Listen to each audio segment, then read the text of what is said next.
this on. All right.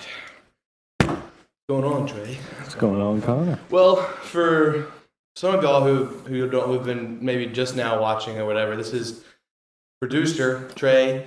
He does a lot of the stuff behind the camera. All of the stuff behind the camera, actually.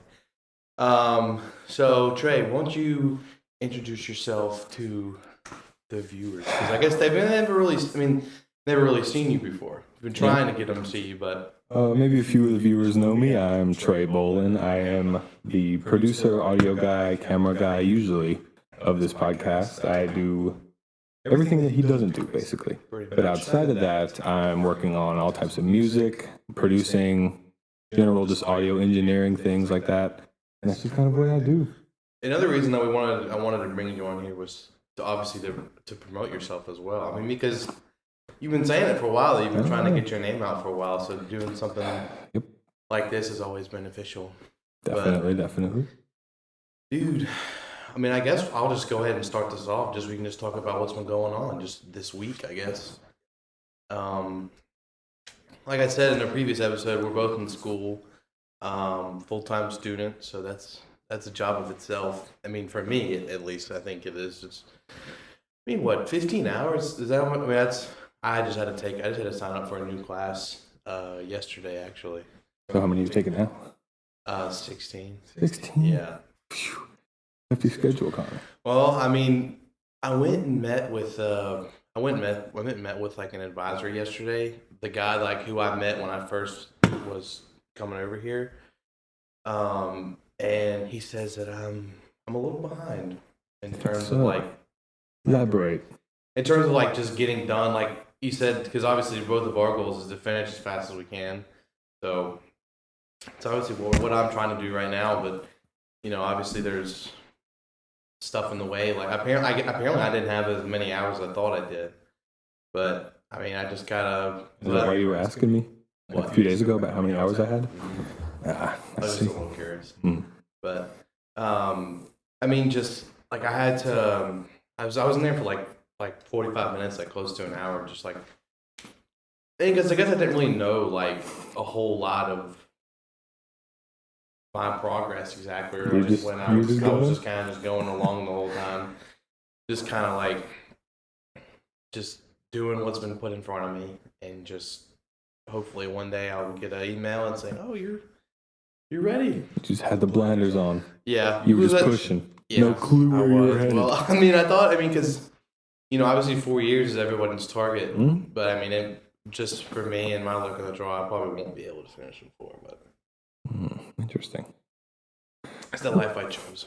Well, real quick, this is interesting. A lunch hour first. I want to get into you a little bit. Me? Okay. Yeah. What got you into this? I never really talked about myself. Exactly. It's your podcast. Yeah. The people know him. Well, let's get to know him. What do you want to know about me? So what made you think this was the path to go down? What made you want to push so hard to podcast?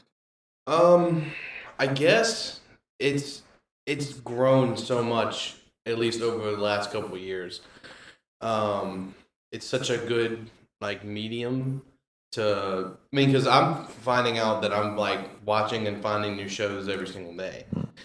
Like guys who are doing the same thing I'm doing, just coming down, just get in front of the camera and just really, because this is the first time there's never been no set plan of like what I wanted to look like, what we're going to discuss. It's just kind of, we're just going to go with it. But I guess a lot of it was just, I wanted to do something that was like strictly sports at one point, like just do like a sports show. And, but then the first one I did was a sports episode. I did it with, 2 guys who now are playing baseball and football at Ole Miss, but I guess it was just something to do. I mean, obviously it was like kind of during COVID or whatever, and all that shit was going on, so I needed something. I mean, I was playing golf a lot, but that just really wasn't enough. So I really just I don't know. It wasn't necessarily my idea at first. I've said this. I got to go on a radio show like last year. Elaborate on that. I'll talk about that one. But like I went on a radio show and kind of asked me the same exact question, like, what's kind of the there's no really like set goal, at least as of right now. I mean, obviously, I would get purchased or bought by a company or nice brand deals or whatever would be nice too. But I guess for right now, it's just having fun with it and just kind of going along with it. And I guess so. My friend Haddon McLeod, who I was actually talking to today, it was his idea at first. He kind of shot me a quick text or called me and was like, "Dude, you should think about doing like a sports podcast or like just a show or whatever like that." And I was like, that doesn't sound like a bad idea. And my original plan was, as soon as he told me, I was like, well, I'm just going to start. I'm going to start in the summer because obviously when we're students, we don't really have the full amount of time to do it enough. But I was just like, yeah, we'll just. And then I brought on Matt and Riley, who are still two good friends of mine. I talked to them a little bit. And then just kind of went from there. And then obviously after the first episode, I was like, well, not everybody really cares about sports, high school sports in general. And so I was like, well, I guess I'll try and venture away from. And let me pitch in on this too. Sports, they're interesting because, especially in like the talk show podcast kind of thing, that's probably the most talked about thing. Yeah. It's like almost impossible. Today of all days. Yeah, and it's really hard to like make reasons for people to want to hear you talk about sports because, what kind of spin can you put on just talking about what happened in a game, Yeah. And that's why I also don't have some sort of like notoriety. I'm not like a Hall of Famer or just a guy who just knows it, at least to the best of my knowledge. And then it's really taken off from there. I mean, literally when I first started, I was borrowing equipment. Like they had like the SM7Bs, like the first one that I was using. They had, so I borrowed it from Madison Central from my old high school. Oh wow! And I didn't actually was able to borrow it because I'd already graduated by then. So Bennett, who's not, God, I hate to put myself in this. He's not. He was Trey pretty much like a year ago or so, but he's not. He's one of my best friends, and he's watching, and he'll understand. Shout out to Bennett. Yeah. But he originally helped me put my foot in the door, kind of in terms of getting it started. And I remember the first one that I actually did never came out because there was too many problems on the technical side in terms of like getting audio synced up or whatever. It just sounded a little wonky. And first one that I did was actually the most professional setup, and not in terms of like a setup like this. I mean, like I had 3 cameras. I had one at me, one at Porter, who was my guest, and then one obviously in the middle. And I shot just for like maybe like 45 minutes. Just once again, I was just doing high school stuff, like just talking high school sports at first. And again, after that, I was like, well, not everybody really wants to listen to stuff or hear about stuff like that. And so I didn't. And everyone sometimes, they often ask me these kind of questions like, oh, what is your podcast about? And I've always been like, well, I don't really have like a per se like general topic that I talk about every day. It's more of just hanging out with Connor. Exactly. Just mainly just finding guys or people in general who just are and weird. Women. Yeah, girls. I mean, I've had 2 girls on the show, I think. Yeah. Ella, and which is actually the most viewed one. And she's doing a lot of stuff now. Ella, I don't know if you watch these, but she does a lot of crazy stuff. Like, I'm not going to talk bad about her, obviously, because she's my friend, but I mean, the things that she's doing, it's crazy. But I mean, it's really been a lot of fun, and obviously, a lot's changed since I first started doing it. I mean, now I've got microphones, lights, a nice camera, me, Trey. I've got pretty much everything you need to have like a fully functionable studio, and I don't know how. And this is just being shot literally in our living room, so it's not like and it's a good spot too. And that was always another one of my main problems when I was first starting out. I was like, where am I gonna do it? I thought that I was like, well, maybe I can go to like a studio or whatever, but I was like, it doesn't necessarily matter. You can Not one just bit. really just do it wherever. And once I got that mind in my head, I was like, okay, well then it really doesn't matter. So then I'll just start to just flow through it every now and then. And then obviously the consistency was another main problem. I just wasn't really like dedicated to it. I was just kind of screwing around with it. But now, obviously, I am in it for the long run. I'd like to see something happen in the next couple of years or so. And I think just with time and patience, that those kind of things do happen. And but yeah, it's really been a lot of fun. And there's been a lot of guests that I've really enjoyed talking to. Like one of my favorite ones that I think that I've done was the one I did with my dad. Um, and that was really fun. Just picking his brain because It could be a cool update on that too. I'd like to see that again.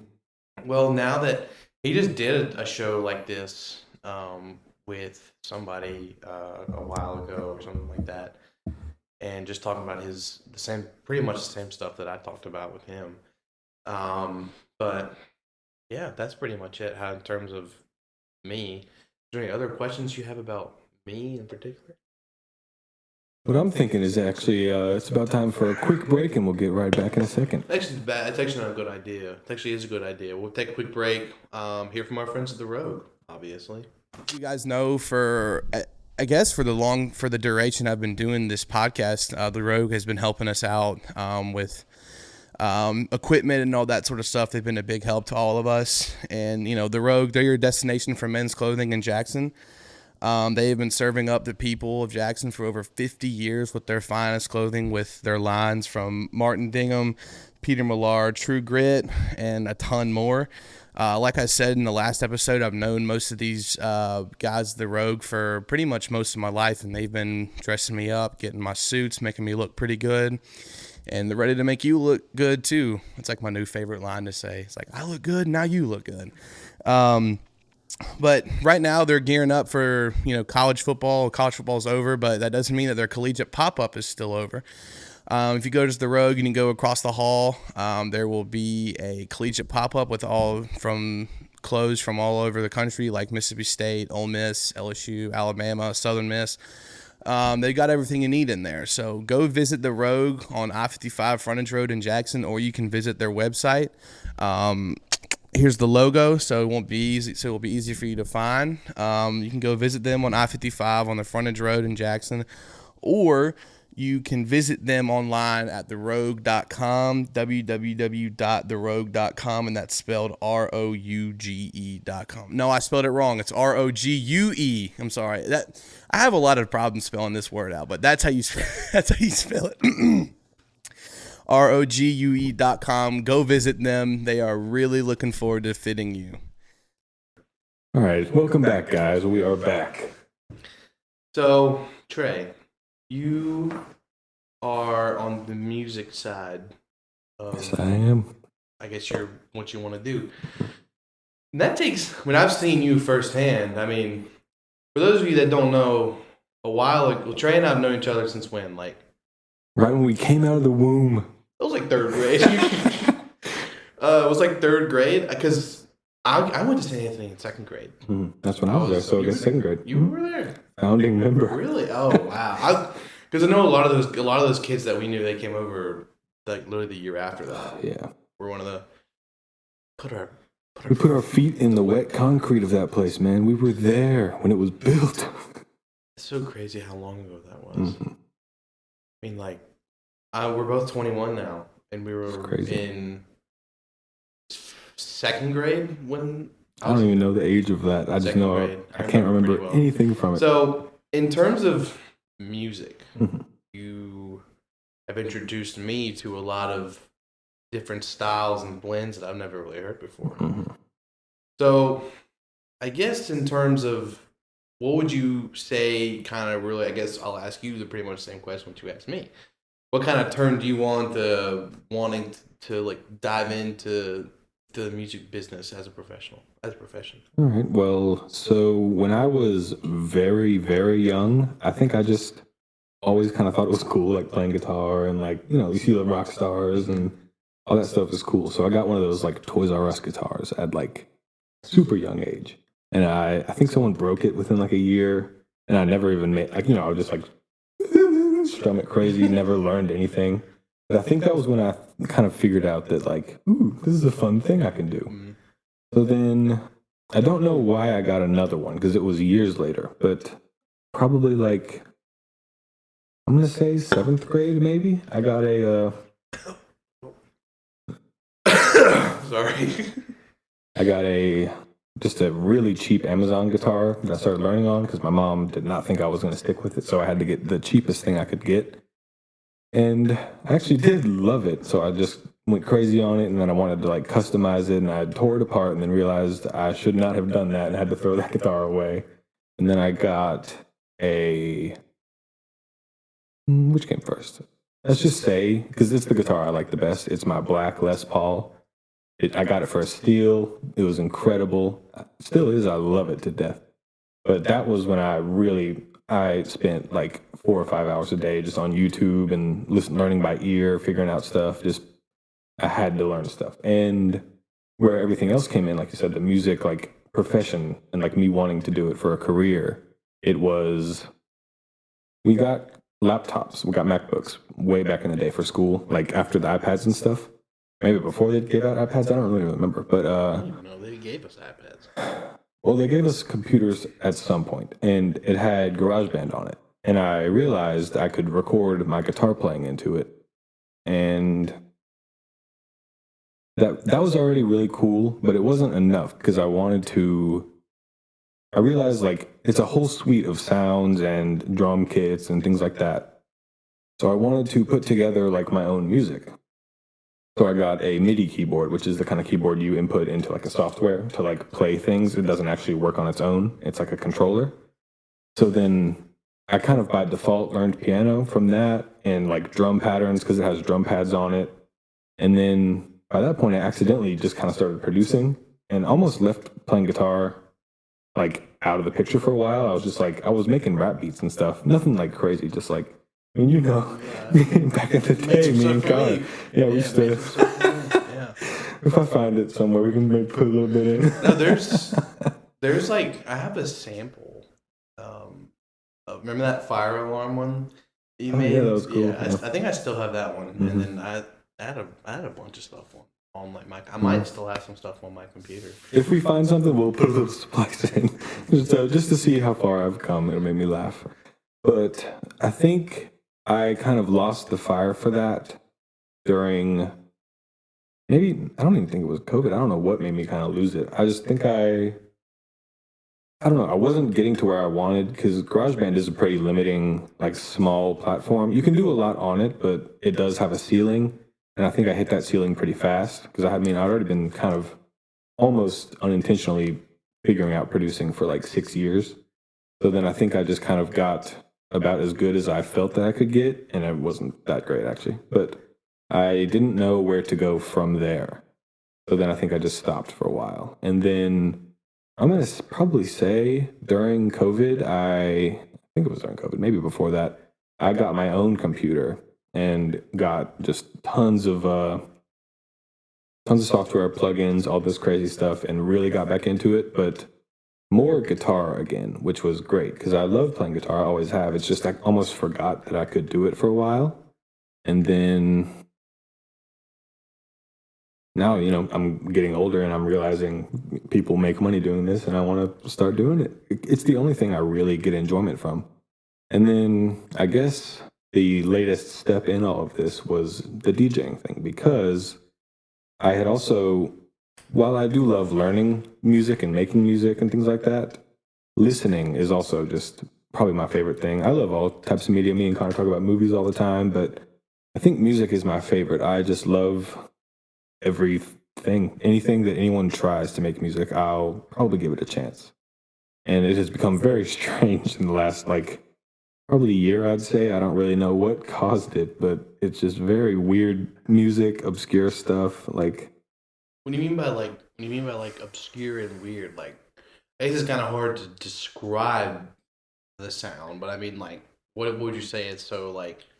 Well, it's a Because for lot me, of. I'm just Sorry. more of like a just a not like a basic kind of guy, but I just listen to the same stuff that I've been listening to for a while. My music taste, and I like to think my music taste is pretty diverse. Mhm. Like it's all over the place. Well, you do listen to a lot of stuff, but I think I got into like these communities of people that like rank their music. And I got into that kind of thing with movies too. But like you would see these things that not everyone would talk about, not like totally obscure. I don't want to sound like a pretentious idiot, but like, things there was like, Radiohead was at the top of like the best stuff ever. We all good? Yeah, yeah. It Yeah, just okay. does that. So, I would see these things that I didn't hear people around me talk about, but other people held in such high regard that I was just like, I wanted to see what there was more of. Like, there was these like bands like Radiohead and all these other kind of like 90s experimental-ish rock groups that I kind of got into for a while.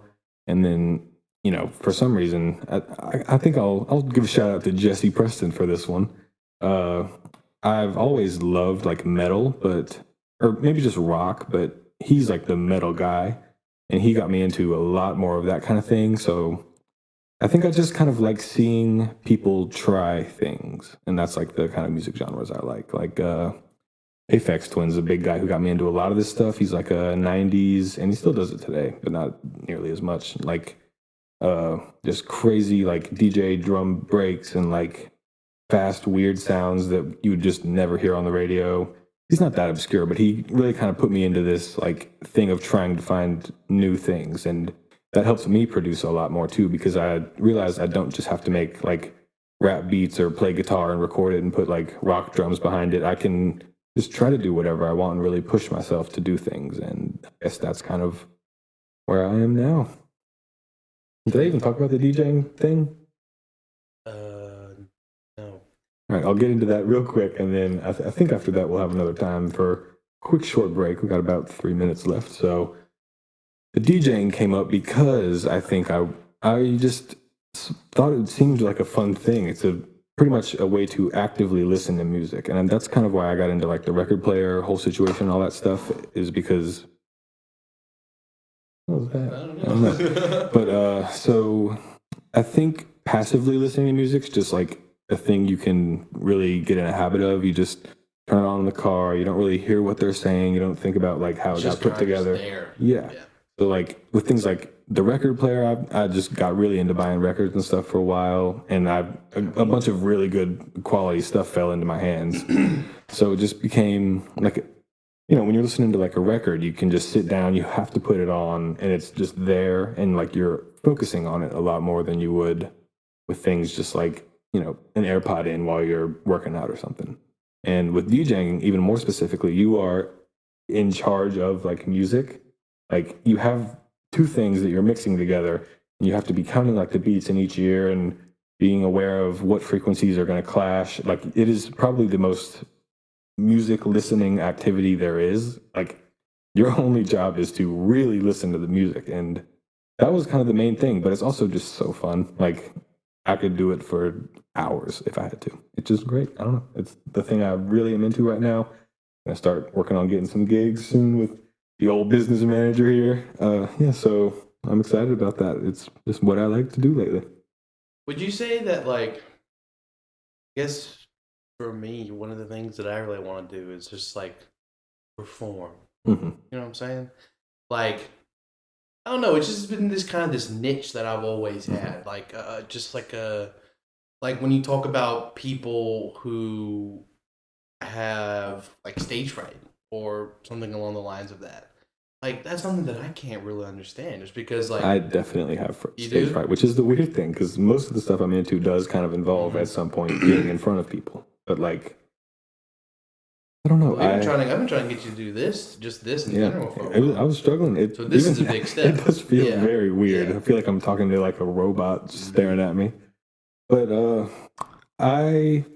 it's just that I don't, the things that I want to do, even if they do involve performance and being in front of people and things like that, I don't want to do it just as a way to show people things, but it's just a way I can involve myself with what I like. And I think it's sort of a bummer just because you have to No, it's not a bummer. It's just something I would have to get over. It's actually really cool that people would want to like come out and hang out and listen to music and things like that. And it's not like I'm scared of it. It's just messing up seems like such a massive thing. But realistically, no one's ever gonna know.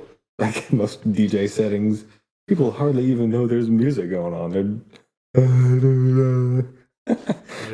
yeah, They're not really focused on that. no. And that's the thing, like if like error for messing up like that is really not. It's like you said, it's really not even that big of a deal. Honestly, the only people who would notice like a DJ error are other DJs, and that's because they're probably like, "Oh man, I wish I was up there doing that. Why he messed up? I'm so much better." And I do that too. You want to start? Yeah. But yeah, in terms if as far as like and DJs performing like alone, like just by themselves, became pretty huge recently. There's a bunch, but I'd say the resurgence in electronic music, it's like another 2010 with like back then there was the Skrillex's, Diplos, like all that kind of thing. Like when it was very commercial and maybe not lame. I don't want to sound lame. I'd like both of them, but it didn't feel like something that you could do. But I think now with like things like TikTok and Instagram and all that, you can just see what everyone's doing, and it's really cool. So now I think it's another resurgence because people are seeing it. It does not cost much to start DJing. It's not easy to get great at it, but it's not hard to start getting pretty good at it. Like if I sat you down and like forced you for like 2 hours to learn it, you could probably put something together. Like it's really not very difficult. It's just more fun than anything else. But that's kind of the fun of it. Is just like it's just so like nice. I don't know. It's fun. it's kind of like a free thing. Mhm. Just kind of just do whatever. And sorry, not to interrupt, No, but I like wasn't gonna say anything. with like music production becoming so much more available, like anyone with a computer can start it. There are just these all little micro genres of like electronic music happening because you can just do it with a computer. I mean, that's what I do if I'm not like in my little studio with like my keyboards and things like that. You can just set up like a drum pattern and like build in with the bass, and it's all very repetitive. So there's all these little genres of like, it was like dubstep back in the day with like, Man, I but used to love those. who didn't? It was great. But now it's mostly centered around house, but then there's tech house, there's bass house, there's like techno that blends into that house. It's all a huge thing that all connects. So everyone's just involved. Everyone's so nice. There are too many people to even mention about like people that are up and coming, but it's just really cool. And I don't know, I figure might as well try and I'm about to start sending a label. I'm not gonna say anything, but A label? yeah, a label that they just want demos from people. So I'm gonna start Oh, you're sending. gonna start sending Mhm. stuff? Awesome. It's a pretty cool label too. So if anything comes of that, that would be insane. Is it Capitol Records? Mm. A guy can only dream. Huh? It's a small label. The guy who owns it isn't small, and I think it's owned by a bigger label. It's kind of like the Prentice thing, Like it's just for electronic music. It's not like oh my goodness, Epic Records, 10 billion. It's like they would probably just help put out the song, like help it get onto other DJs, set lists, and things like that. So I don't know. It probably won't happen, but it would be cool. I think it's good.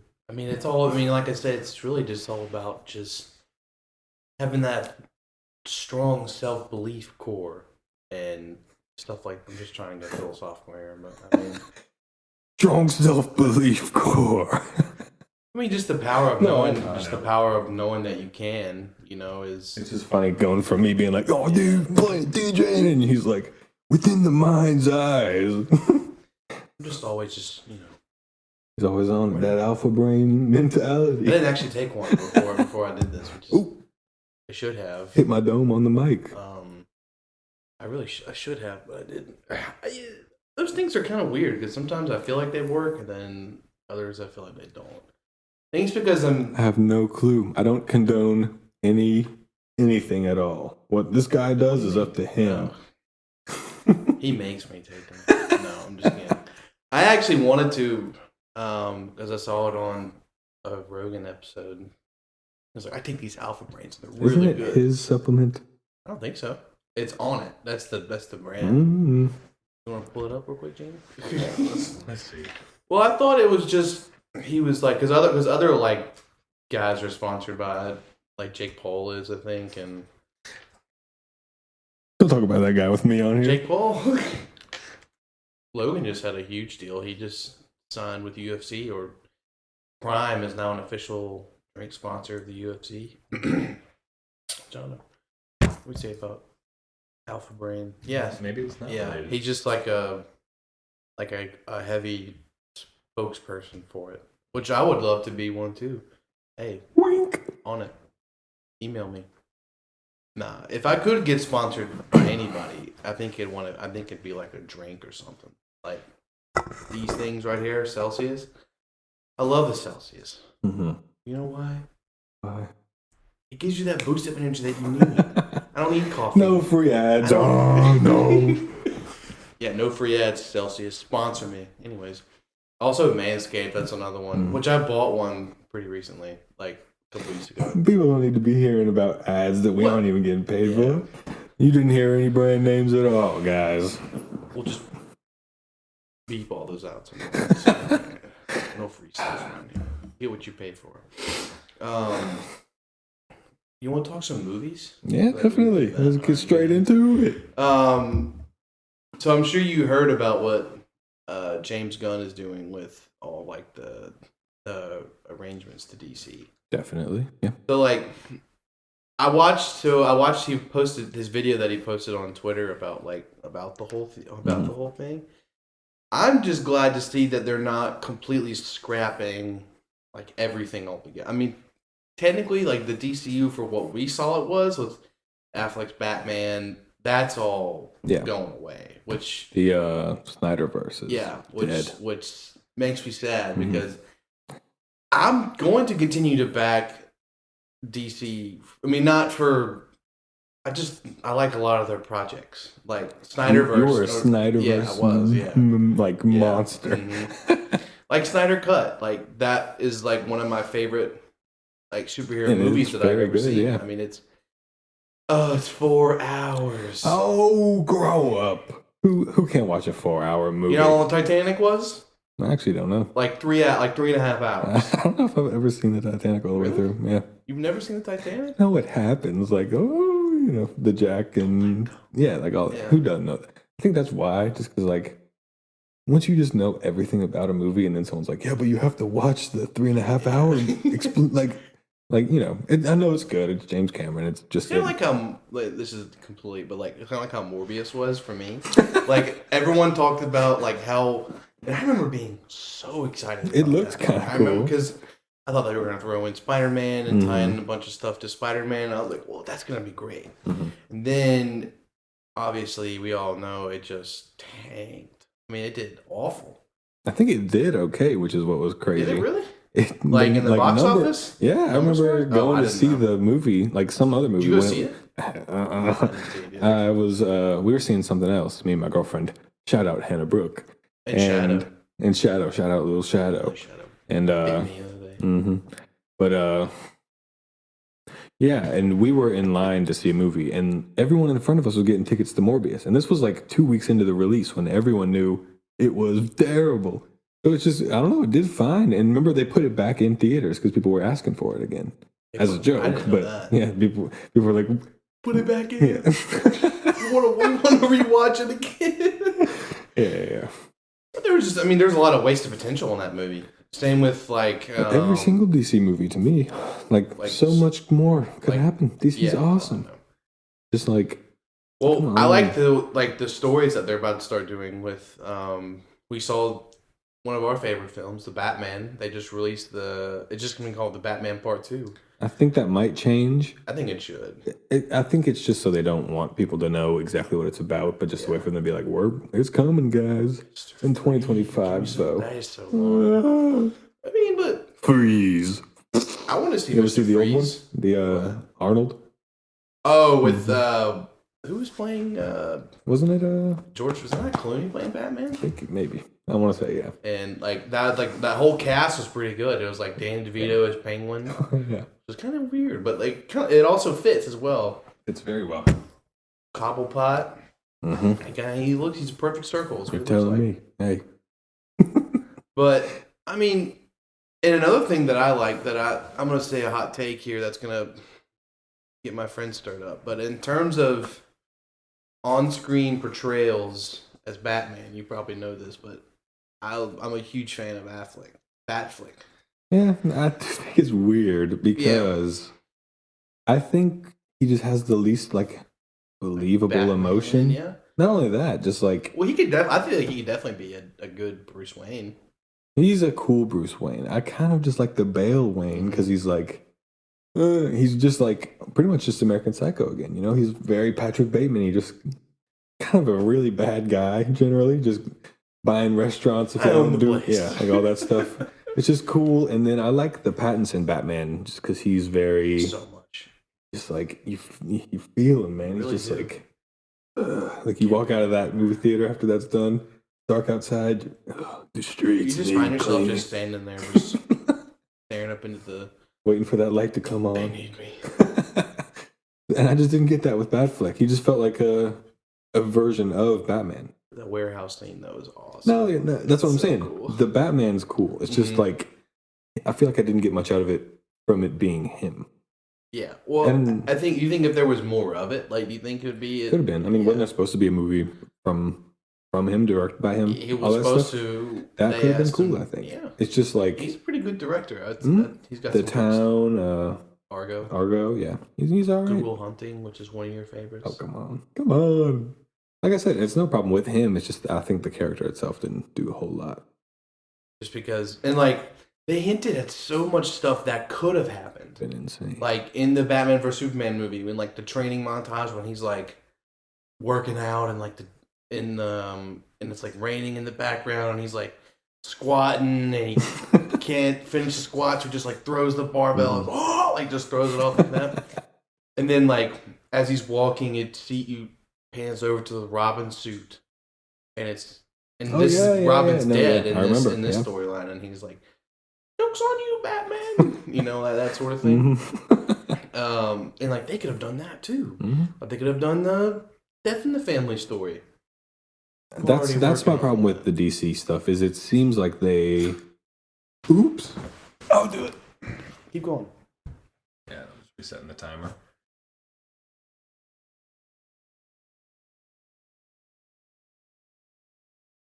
Too busy talking. All right. I hate when these fucking cameras do that. What do you say? I wish are we talking about Batman and like what they could have done? Oh yeah, just generally with DC, it seems like they just love eating their own foot on things, you know.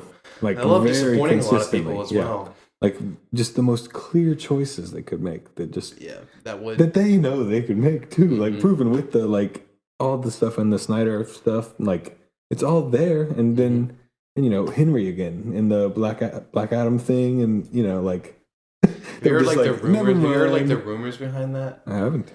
Like how The Rock, Dwayne pitched that to the DC team. Like, dude, you should get Cavill to come back as Superman. Like, and then they said that the reason, then they brought him back, and they're like, oh, that means they're bringing back Henry Cavill Superman. And nope, he gets. They didn't say that. Apparently, they said that he didn't. They didn't fire him. They just were like, this is not. They're gonna take like a different approach with which Superman, I don't mind, but which like I said, either. it's just that they've had to take so many weird turns that just don't work. I just don't trust them anymore. And really, I'm done with superhero movies in general until I see something that's really good and fun again. Something that gets butts in seats, as they say. Like Avengers: Secret Wars. Woo! We'll see. I can't talk about that movie enough. All I'm saying is, so with things like Endgame, there was like 10 years of really good, consistent hype building up. And now we're like a phase and a half or so, maybe even more than that after Endgame, and no one cares about any of these guys anymore. Like, who cares? Yeah. I don't really. I guess Kang is cool. That's because Jonathan Majors is just the scariest looking guy I've ever seen. And I'm more excited to see him in Creed, really. Like, I am too. he looks so cool. The movie looks really good. I'm really excited for Creed. I mean, I guess I understand that because for me, being a huge I'm a huge superhero guy. I mean, you know that. But I've been listening to a lot of the criticism that people have been saying about superhero movies and like what people think about them, and I I'm getting it, like how it's becoming a bit dry and all that stuff, which I understand because because I guess after Endgame, I mean, it really just that was like the pinnacle of superhero movies.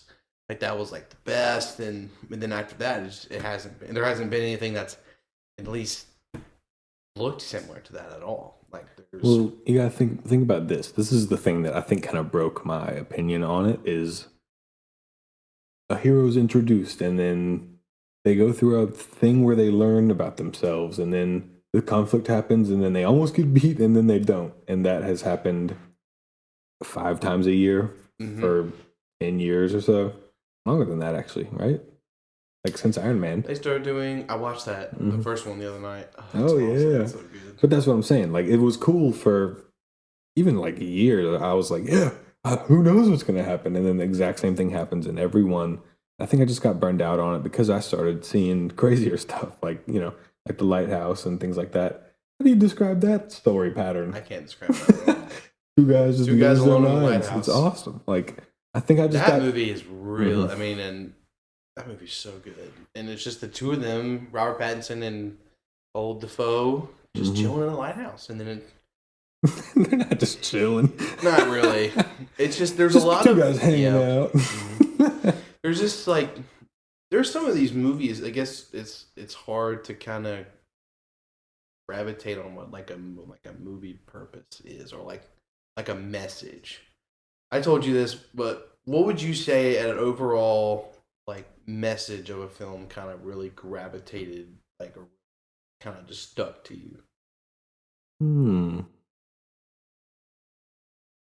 That's kind of an interesting thing, and I'll give an answer to that. But I don't watch movies, I think, for like a message I try to get out of Yeah. it. I like to be surprised, and I like to just kind of the same thing with my music interest is like I like to see what people can do. And even if I'm not getting something like it doesn't have to be a learning thing for me, like the lighthouse, like we just mentioned.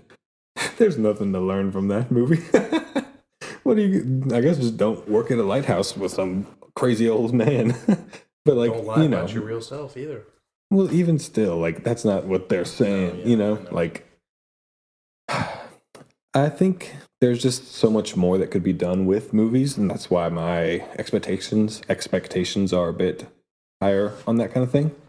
Just because, like, once you kind of go through the best movies of all time, and then you're back to watching like CGI Superhero Fest 800, it's just kind of like, oh man, what happened? Kind of like you want something like different or something new.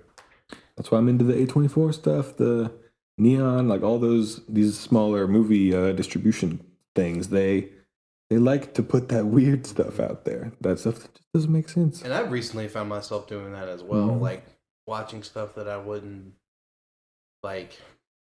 Something like I told my friends this, and you're right because it does make you sound like a bit of a douchebag. But I mean, you're like, I told them I was like, I mean, I've watched stuff that people would look at and they're like, oh, I'm not gonna watch that.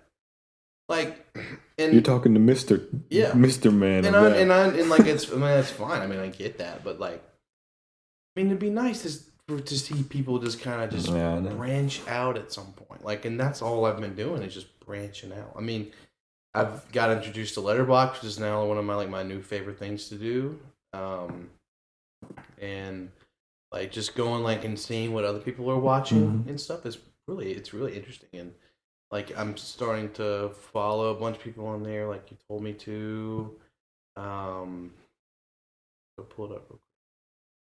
So yeah, the most recent movie that I saw was Banshees and Inisherin. Still need to watch that, but definitely it was good. It was just like I said, it was just a little slow. But I mean, there definitely more could have been done. But it was good. Colin Farrell's sick good as always, yeah. And it like the visually, it's really. I mean, because they're in some lone mountain town in Ireland, in Inisherin. I don't know. I got the blood, but I cannot have the accent. I can't talk. Yeah. But what would you say you're really like anticipating? I mean, ooh, Actually, I'll pull up. There's a list on Letterboxd, the app. And if you have that app, go follow me on there. I think it's just my name. Me too. I have a very long watch list, and I review everything, and it's all fun. It's like a little database of just stuff I see. It's really fun. What am I anticipating? Barbie. Gotta anticipate Barbie. I'm actually. What? No, I'm dead serious. No, it's actually going to be really Barbie cool. Nation. I'm actually really excited. And Oppenheimer same day. Barbie, Oppenheimer back to back. That's going to be a crazy day. You're going to trust me. I'm not leaving. Getting an extra large popcorn, large drink, sitting there, refills, or I don't know, large, whatever. That's not the point. You should invest in that. An extra large popcorn. All right, but what else? Hopefully, Spider-Man Across the Spider-Verse. I'll tell you, that's a superhero movie. That's not just I guess the plot is really similar, but you can tell with that animation style, the passion they put in it. You can tell. It doesn't feel like a cheap thing that Disney paid some animators. They said, put it together. Like, it was some people who really wanted to make this movie. So I have high hopes for that again. What else is coming? Right, every time you get mad, you sound like the guy from Succession. Because in my head, it's just like, he's the maddest guy I've ever seen. Same for me. I think the same way. Just Tony Soprano is just mad at everybody. Get back to work! Yeah, I do. The things that Tony says, I'm not going to say. All right, so what else we got? Beau is Afraid. It was Disappointment Boulevard. Yeah, you Ari Aster. Don't know anything about it, but I'm excited. Let's see. A lot of people are excited to see that. Beau is Afraid. It's going to be, it just looks so weird. It's A24? Yeah. I think it's their biggest budget yet, $60 million. So they're getting up there. Wow. But Maxine, that's cool. That's the third in the trilogy of X, Pearl, and now Maxine. I still have not seen any of those. I know, they're cool. You probably like them. They're weird. No, I think I would. It's just, they're so different. It's not like what you just, like I said, it's what I was saying earlier. Back to it again. It just, your expectations are gone. It's just some weird story some person wanted to tell. And Mia Goth. Oh, she's fantastic. She's like the horror girl. Her and Ortega. Connor's girlfriend. I'm just kidding, folks. But I have high hopes for them. Her, actually. All right, what else is coming? We don't have to harp on movies all the whole rest of the time, but I just want to talk about a few quick more because there's some stuff that I'm really excited for. I mean, as you can see, I'm looking through this list and it's mostly Marvel, and it's just kind of like, oh man, like it's probably half Marvel, we're in the Marvel Matrix. And then like maybe a quarter of these aren't Marvel, but we're in the Marvel Matrix. Ooh, Creep 3. That's a horror movie that I'm excited for. Is it I never hear anyone talking about Creep. I think I've seen the first one of those. I think they're so unsettling. Is it really kind of? I mean, I watched a little bit of the first one, but I never finished it. Is it like? It feels really real. Like it feels like they found the guy's camera and we're watching just freaky stuff happen. Second one's even weirder because it's like I'm not gonna explain it. No one wants to just hear a movie get explained, but like if you want to see a really strange horror movie that will freak you out but isn't like what you're used to, watch the Creep series 1 and 2. So weird, awesome. During that time, there was like a big era of like found footage films, and the first one that comes to mind for me. Cloverfield. I love Cloverfield. Cloverfield's pretty cool. What were you gonna say, Blair Witch? Blair Witch Project. My mom was like, telling me about it and just telling me how huge it was, like back in the day, just like that, because that was so out of the norm. That was so different, and when I was watching that movie, and I was like, what's gonna happen during the woods? I'll be honest, I did not like it that much. Really? I gave it like a 2.5 out of 5, maybe. And it's not that I thought it was bad, but just like people say it is the scariest movie ever. It's not the scariest one that I've seen.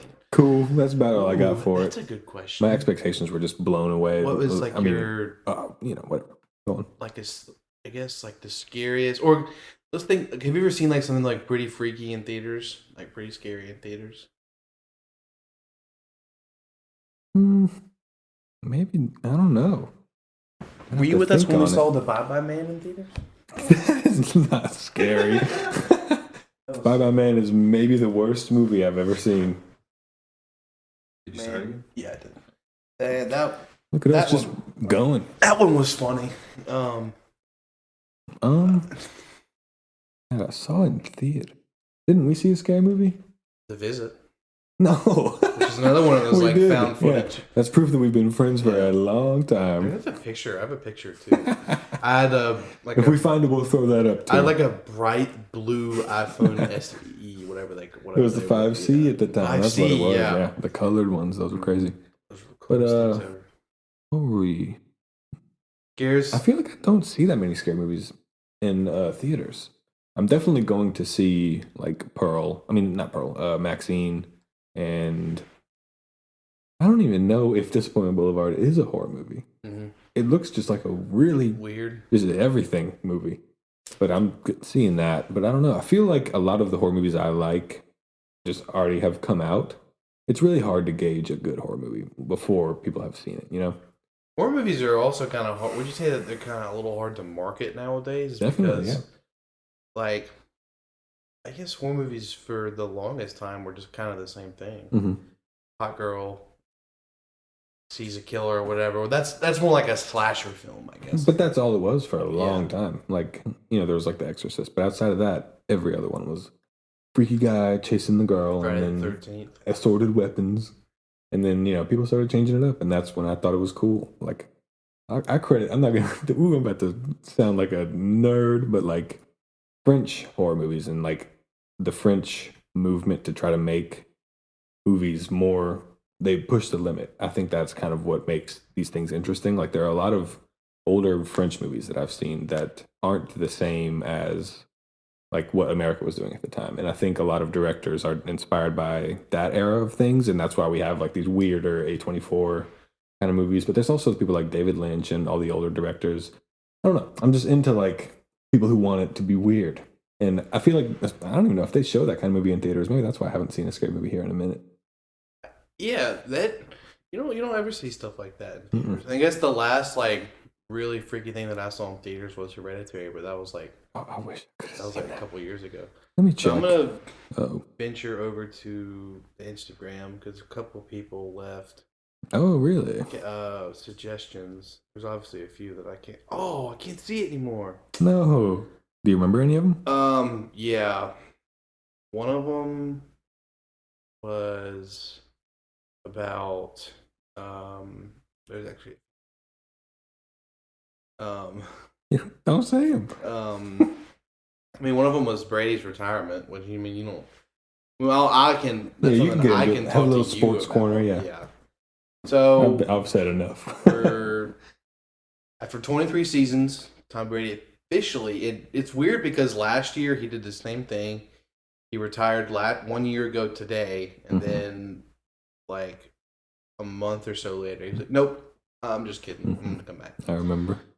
But he did it the best way because he was like, "Well, I gave a long ass speech last year about retirement. I saw the video. Yeah, it was a good video. But I'll read you his stats over his career in terms of. It would be funny if in like another month he was like, "Guys, I'm back again." I don't even know what I would think. I mean, obviously, I'm fine with, and I'm a New York Jets fan, obviously, but like, and he, for those of y'all who don't know football, he played for the Patriots, which is a divisional rival of the New York Jets. So that's twice a year.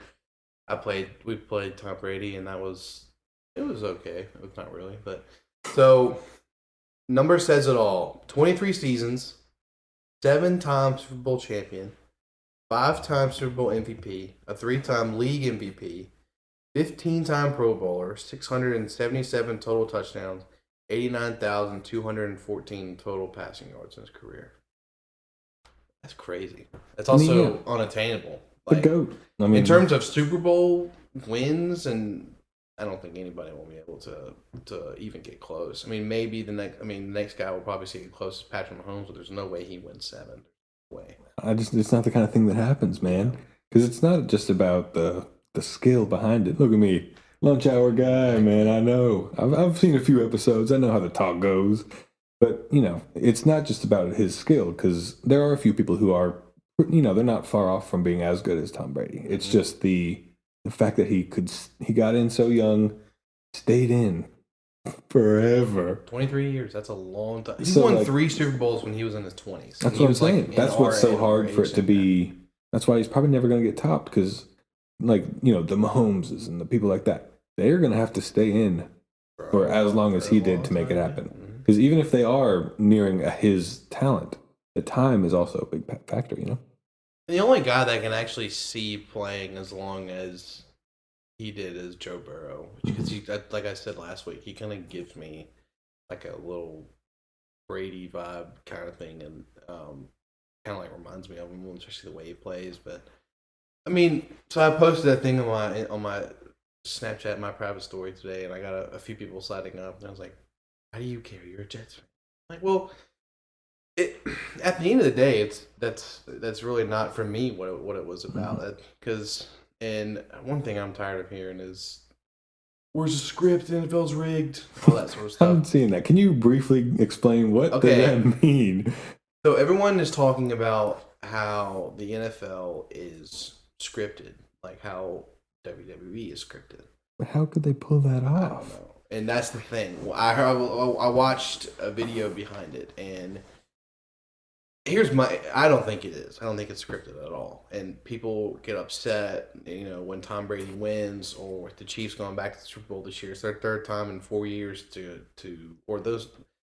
was their, when they were playing in the AFC Championship last week, it was like their third one in the last 4 years.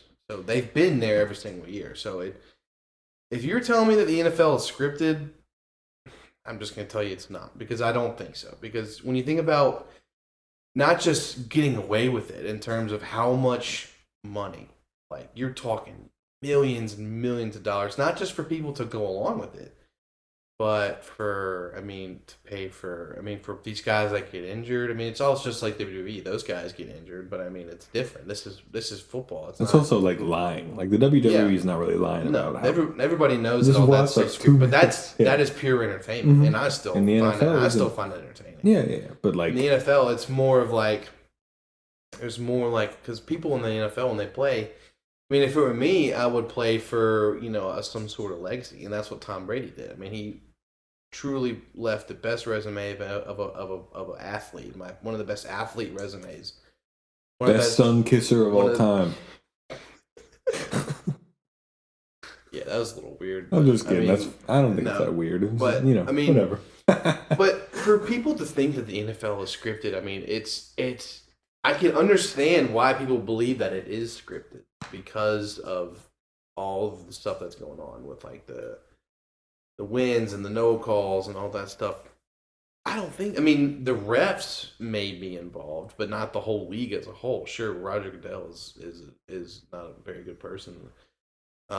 It's pretty hard to script a whole game around the refs, though, right? Because that has to mean that there would have to be even some kind of like, if a team plays perfectly and the refs are paid to mess them up. It's still even. See, when you start to talk about it, it's like, well, wait a minute. Well, then, like, there's certain circumstances that it doesn't make sense. Too many moving wheels. I mean, for people to say that it's scripted, I mean, I think they're just upset. I would say, and like, about. But I don't know. I just literally cannot see how in a league that's been around for a very long time, at least close to 100 years. 8,000 years. I want to say that, I mean, it would be, especially right from the jump. They're like, from when they first started the NFL, all right, we're going to make sure everything is scripted. Mm-hmm.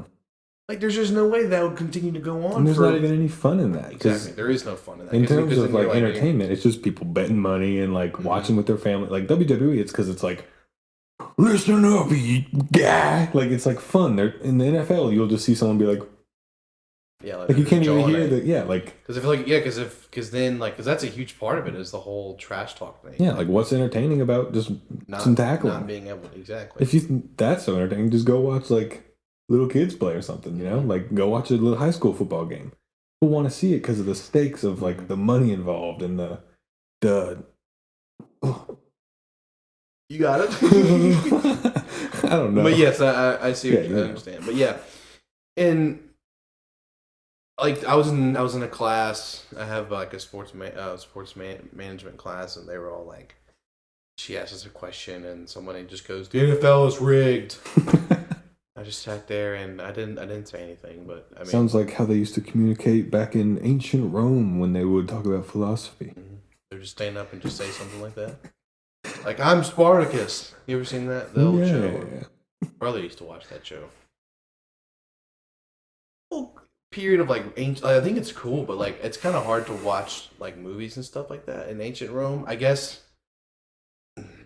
My boy Paul Mezcal is going to be Gladiator 2, so I mean, I'm excited. Wait, they're doing Gladiator. Oh, they are doing Gladiator. That's right, I heard about that. You need to watch Normal People and After Sun so you can understand the titan that Paul Mezcal is. I need to watch After Sun.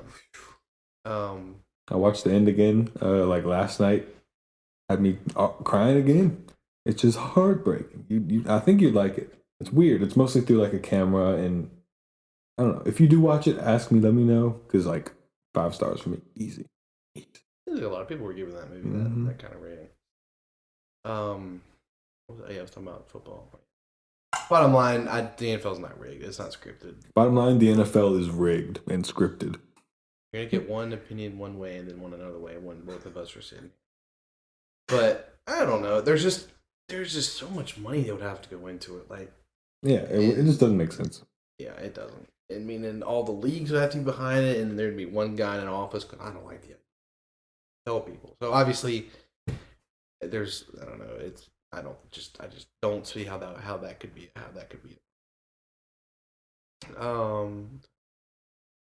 What was another thing? Oh yeah, one of the other things was on here. I don't know. We can talk about it if you want to. Andrew Tate. Who said that? My friend Ben. He's like a massive Andrew Tate guy for some reason. All right, yeah, let's get into it. I'll have my opinion out there a little bit. We don't have to talk for hours. Yeah, well, how would I like that guy? Me and Connor have had some discussions about it. I mean, like, I'm a car guy. I can respect that he has cool cars and all that stuff, but I don't know. If you're actively trying as hard as you can to defend a guy... What color is your Bugatti? What color is your Bugatti? Whatever. I know. One of those guys. I know, but I'm just saying, like, there are other guys with Bugattis that are just fine. Like, I don't know, Gordon Ramsay has, like... His Bugatti? He has Bugatti, LaFerrari, all that stuff. I don't know, liking a guy on the basis of his car is stupid. He said that his business plan is just genuinely, it's based on, like, essentially, maybe you can at best say it's consented, but it is kind of still trafficking. Like, he hires girls to go hire other girls and then does cam stuff, and, like, he is in jail for trafficking stuff. Like, I don't know, I think if you want, like, a male figure to look up to or something, one, you might need to look inside yourself a little bit and think why that's true. Two, there's other guys, like, I don't know, like, race car drivers are cool, NFL players, like, people that are getting money and being, like, what it means to be a man in a cool way. What are you doing? The thing that he does, he just sits here just like... But, like, there's, like, NFL players are good guys to look up to, generally. Like, it's hard work, ethical stuff, just playing a sport and getting good at it, and, I don't know, if you like Andrew Tate, that's your thing. I have no reason to be like, whoa, he's so cool. Because he's just like a weird guy. I don't know. He was irrelevant for years. He was on like Big Brother and stuff. It's not like he's always been a titan of the world. He just kind of popped up from Sigma male TikToks. Like, come on, it's not that cool. All right, whatever. I mean, yeah. I think he's got hair now, which is weird. I don't even know what I'm talking about. I really don't care. I really don't. You really just. That's kind of what I'm saying. I think there's just nothing to say. That it really isn't. What am I gonna say about him? Even if I did like him, he didn't. I mean, maybe best case scenario, he is working on a consensual human trafficking like model. Even if everyone involved is okay with it, he's paying women less than they're told they're being paid for to do sex stuff online, and like while also telling men to like stop women, don't involve yourself with women at all. While he's like career is based off of like doing that same stuff. I don't know. I think he's just a sham of a guy. I don't know. He got way more popular than like I expected. It's because he had a pyramid scheme set up for promotion where you'd get $5 if someone joined off of your thing, and he would get $300 or something because people joined off of your link that you would share. That's why all the videos. That actually is kind of a good business model. A little scammy still, but like that's why there was 100,000 videos of him everywhere every 5 seconds because people were getting paid to post videos. I worked for a scammer pyramid scheme once. Cutco? Yeah. He's a Cutco guy. That was his method of promotion. Can I tell you that story? Yeah, go. So, I want to say I was a junior in high school.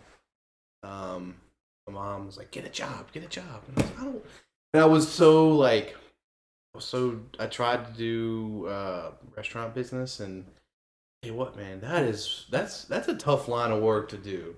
You've mentioned. And to the people who do that, I respect it. That's tough work. I mean, and so I did a couple restaurants, whatever, and then my dad told me about this thing called Cutco. I was like, what is that? He goes, well, you go around and you sell knives to people, kitchen knives. I was like, that sounds like the worst thing. Mm-hmm. And then they sent me a text message, and they were like, I'm so-and-so with Cutco. We're the best job for young guys. You know, we pay you $20 an hour. You make money if you don't even sell. You know, you get paid $20 just for going. You know, so I'm like, oh, I can go and just not even sell anything and still make money doing it. So I was like, all right, I'll give it a shot. So I went to the office where it was, and I was like, I'm here for an interview, whatever. I did an interview, really to take me there because they're always looking for people to come in and sell. So literally after like 10, probably 20 minutes talking to the guy, he was like, all right, we'll give you the job. And I was like, okay, cool. And he said, come back here tomorrow night and we'll do training. And training for that job was like a whole day worth, like a whole Saturday. I was in that office reading the script and like doing the presentation in front of most of the people that work in that office. So, and then I was like, I mean, I don't really need to do all this training, but I guess if I have to, I'm just anyways. And then so once the whole training thing was done, and then I was actually a salesman for it.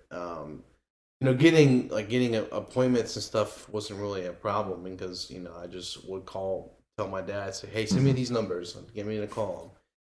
So the first weekend I go out and I sell like $3,000 worth in like 2 days.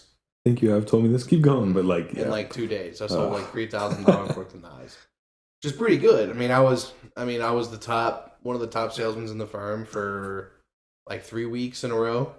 The Andrew Tate of knives, if you will. Exactly.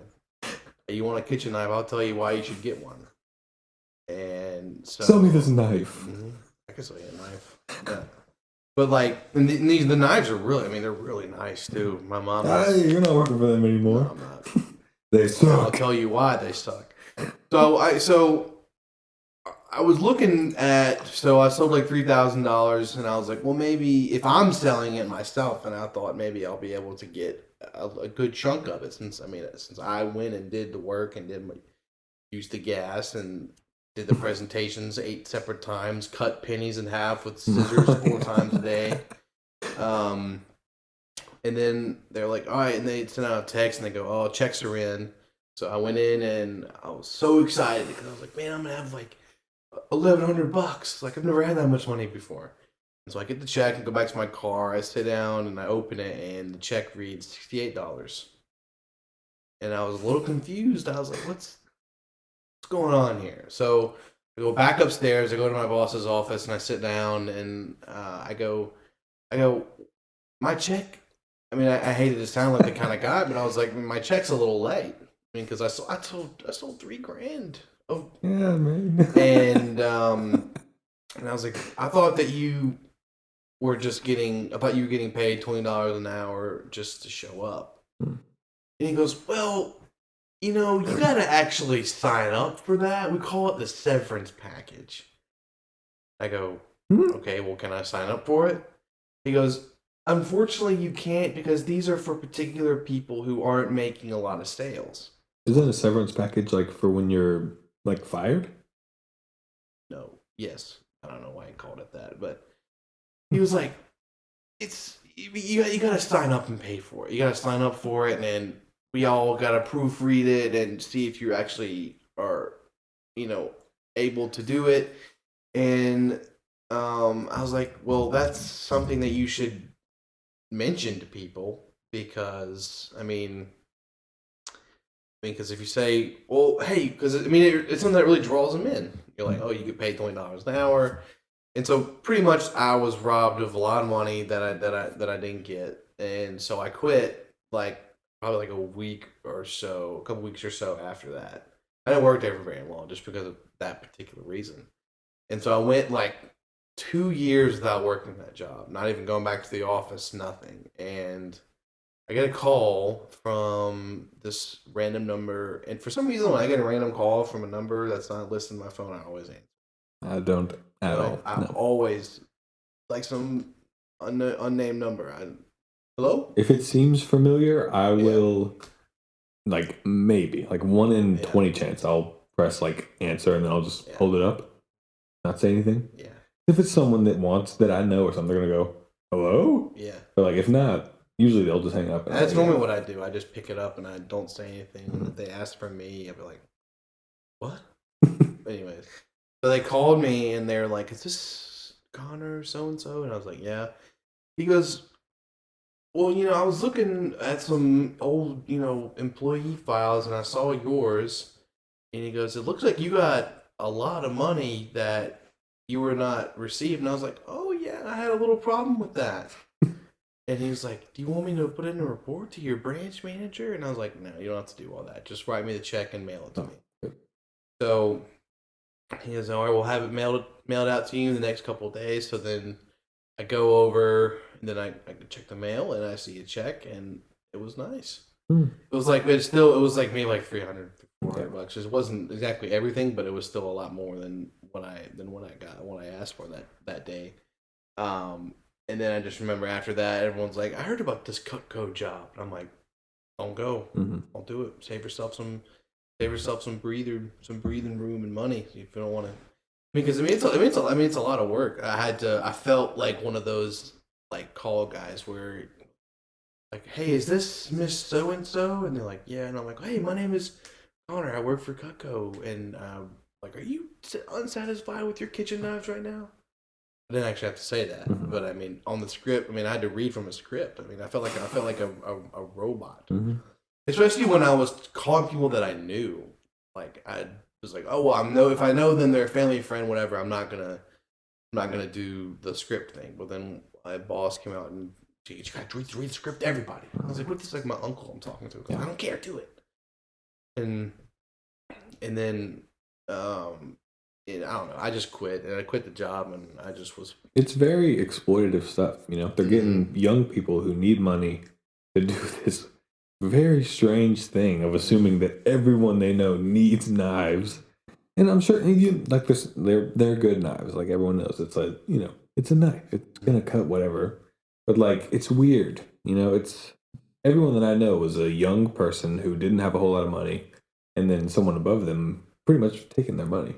It's just I don't know how it's legal. Like, I don't even think it's messed up Cutco stuff. itself.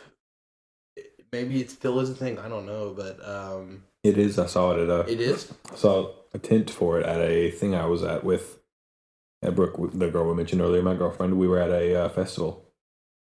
Not a festival. Yeah, it was like just like a shop thing, like an art festival, maybe. That's the best name for it. But we were walking, and then someone was like, "Hey, you want to cut this penny?" And I was like, "Cutco." And they were just doing that to everyone that passed them. Like, crazy. They really want people to get a knife, It's weird because They need to get a life. Everybody has kitchen knives, but like, what if I told you that this kitchen knife can cut this pork tenderloin a lot faster than that old one you have? And then it's like, get up and turn this camera on. I hate having to do this. We've been on for a minute. Yeah.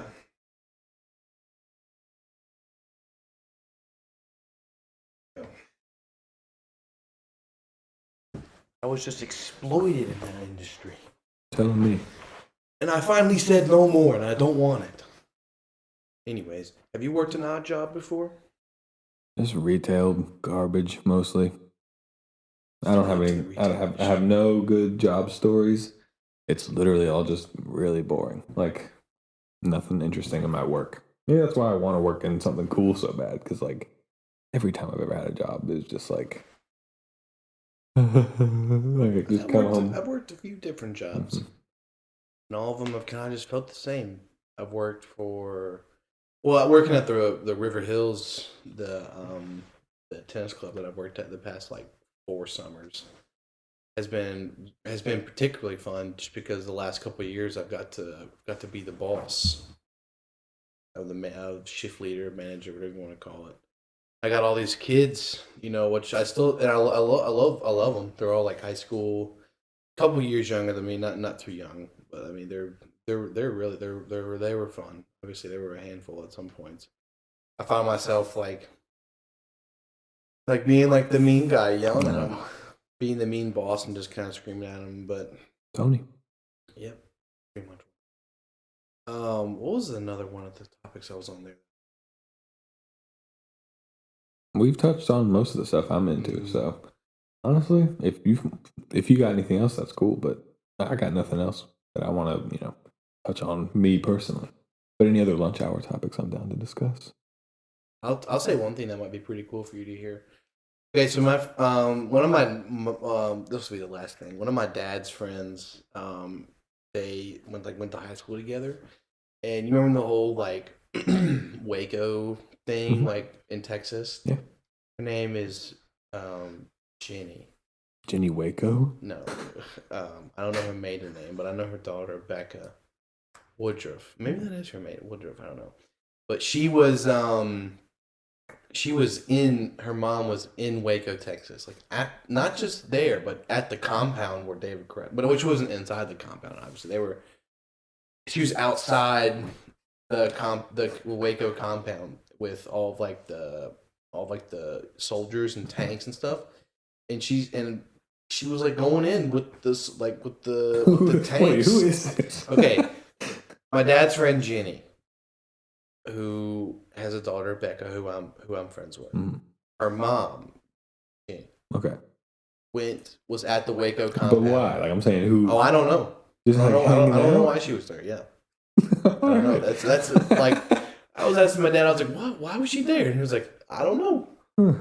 Sounds crazy. One night I was on the phone, or I was at that debutante party that I told you about. I was at about a month ago, and Becca was there, and obviously I had a little liquid encouragement, but I was like, dude, I want to get your mom talk about it, and so she FaceTimed her mom, and here I am trying to talk to her this loud ass speaker. I'm like, this would be so cool, if you were on the show and just told me about what happened. And then my dad called me yesterday. I was like, I spoke to Jenny and she told me that you wanted to interview her on the show, and I was like, oh yeah, because I mean, Did she say she would? I think so. Oh, that could be cool. I'd have to. Okay, cool. Yeah, I didn't know where you were going with that. I thought you were just telling me about some lady. Oh, no. Just some lady who wandered into Waco. Yeah. Okay, yeah, cool. What a weird time. What a crazy time that was. You don't see anything like that happening anymore.